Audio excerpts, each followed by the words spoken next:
Dear friends, नमस्कार। आज है 26 जुलाई 2020।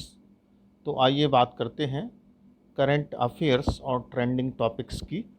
ये टॉपिक्स जनरल स्टडीज़ के लिहाज से बहुत ही इम्पॉर्टेंट हैं आपके कॉम्पिटिटिव एग्ज़ाम्स की तैयारी के लिए। जैसे कि आपने सुना होगा, सरकार ने रिसेंटली अभी एक बहुत ही महत्वपूर्ण निर्णय लिया है।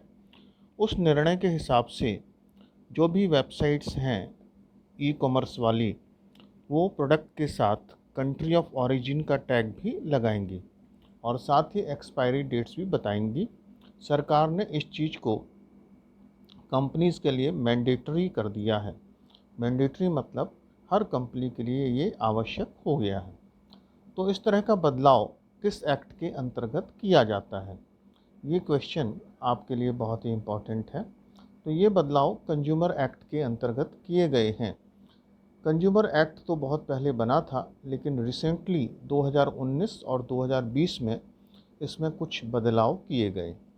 इन बदलाव को ई कॉमर्स के बढ़ते प्रभाव की वजह से समय समय पर प्रारूप में लाया जाता है। सरकार ने नए ई कॉमर्स के नियम को नोटिफाई किया है।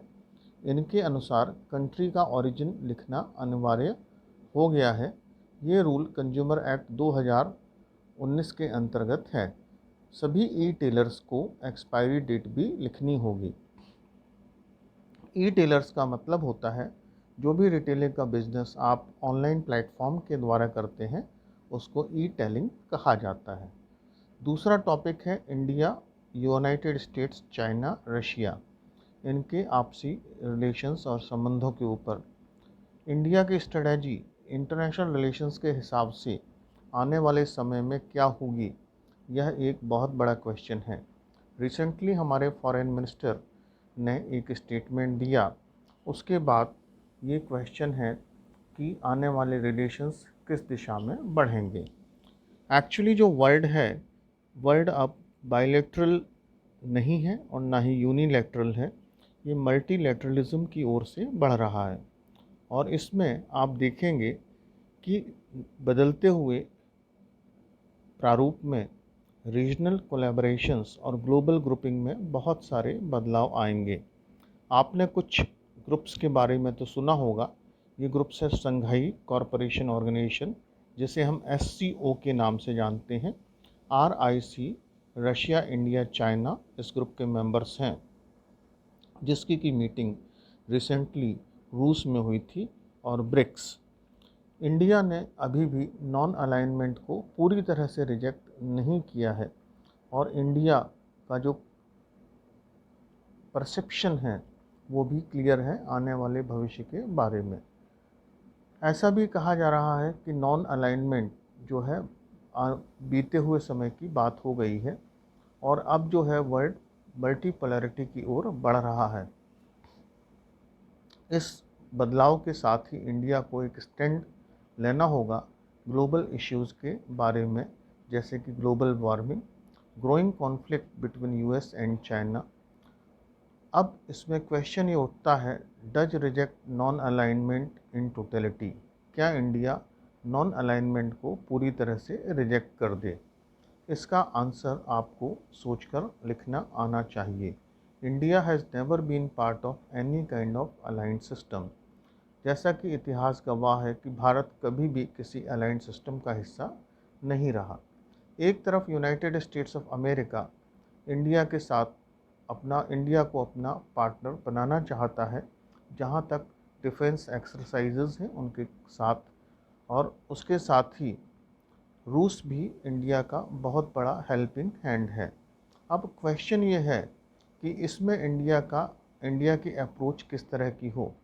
तो इंडिया को सधे हुए कदमों के साथ रूस और यूनाइटेड स्टेट्स से अपने संबंध डेवलप करने होंगे।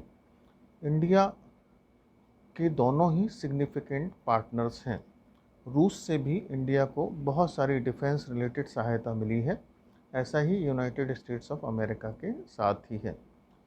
अभी जो RIC की मीटिंग हुई थी, उसमें भी रूस, चाइना और इंडिया एक ही प्लेटफॉर्म पर थे। एक तरफ रशिया चाइना के क्लोज है, दूसरी तरफ रशिया की इंडिया से बहुत पुरानी फ्रेंडशिप है, साथ ही मिलिट्री लाइजनिंग भी है। तो आने वाले समय में ये बदलाव किस तरह का हो सकता है, इसका फ्रेमवर्क आप सोचकर तैयार कर सकते हैं। तीसरा जो क्वेश्चन उभर कर आ रहा है, यह है फायर, फ्लड और पेंडेमिक से रिलेटेड। तीनों ही वेरिएबल्स या कीवर्ड्स आपने इलेक्ट्रॉनिक मीडिया और प्रिंट मीडिया में बहुत ज़्यादा सुने होंगे। जहाँ तक फायर की बात है, पहले हमने ऑस्ट्रेलिया में फायर के बारे में सुना, उसके बाद उत्तराखंड के जंगलों में आग के बारे में सुना, और अब रिसेंटली साइबेरिया, जो कि बहुत बड़ा हिस्सा है, फॉरेस्ट कवर्ड एरिया है रशिया का, वहाँ फायर एक बहुत बड़ी समस्या है।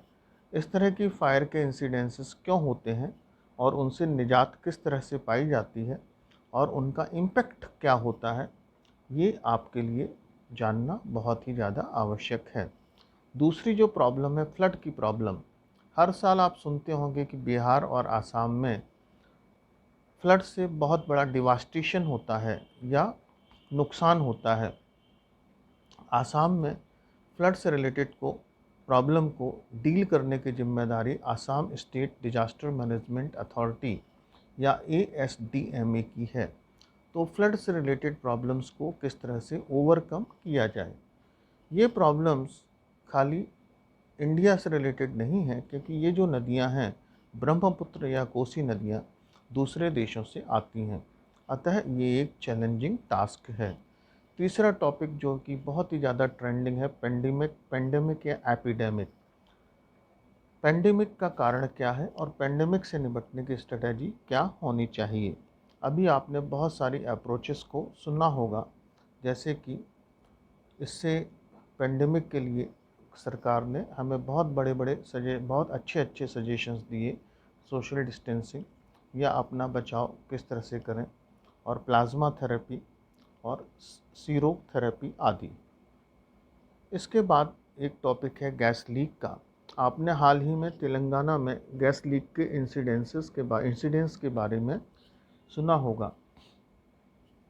इस तरह के इंसिडेंट्स का कारण क्या है और इसकी रेमेडी क्या है, क्योंकि भोपाल गैस कांड के बाद ये दूसरा गैस कांड है जो तेलंगाना में हुआ है, और गैस लीक के बहुत सारे इंसिडेंसेस छोटे छोटे होते रहते हैं। इंडस्ट्रियलाइजेशन के बढ़ने के साथ ही इस तरह के इंसिडेंसेस भी बढ़ सकते हैं, अतः इसको इंडस्ट्रियल पॉलिसी में बदलाव लाकर किस तरह से कंट्रोल में लाया जाए। नेक्स्ट टॉपिक रिलेटेड है पेंडेमिक से। ड्रग कंट्रोलर ऑफ इंडिया, जो कि भारतवर्ष में दवाइयों के निर्माण में अहम रोल है, उन्होंने कुछ कंपनीज को ड्रग बनाने का लाइसेंस दिया है। ये ड्रग्स एंटीवायरल ड्रग्स हैं, एंटीवायरल दवाइयाँ हैं। इन दवाइयों का संबंध कोरोना से है। इससे जो डेली केसेस हैं उनको कंट्रोल करने में सहायता मिल सकती है। साथ ही कई जो कंट्रीज़ हैं वो वैक्सीनेशन के ऊपर भी काम कर रहे हैं। एक क्वेश्चन जिस पर आप